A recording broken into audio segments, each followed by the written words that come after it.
So, what would you say the biggest emotional challenges you faced during your transition were? So I was 42 when I transitioned. I was married.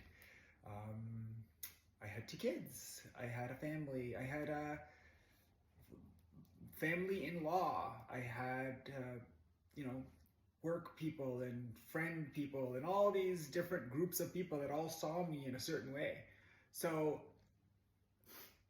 guilt.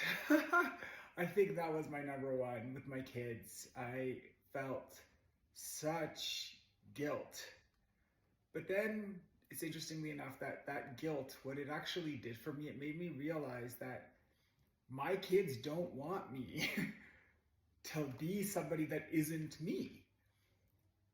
Just like you see a parent who stays in a terrible marriage for 30 years because of their kid, and then they set the example to their child that they hate their spouse and that they sacrifice their happiness. Whereas I think kids look for a parent to be their example of being themselves and searching for their own happiness and self-love.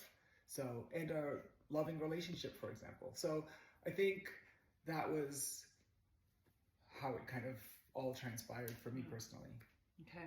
The emotional, wait, before I end, guilt was one thing, but also the other side of that is pride, like and all of these positive emotions. So I don't want to focus just on the negative because there were negative emotions. I mean, I had to look, when I look backwards, it was the guilt and the shame and all of these things, and they all were behind me. And then in front of me was all of these positive emotions. You know, love and self-acceptance and seeing the world in a totally different way than I used to. I used to be on autopilot, and now I was actually living myself in a happy way. And I mean, we had an interview a couple of days ago with a prospective client, and one of the things we talked about was how exciting that is, but it's also scary. So, but what's better in life than to have a little bit of nervous excitement? And I think that was maybe the positive side of that emotional question.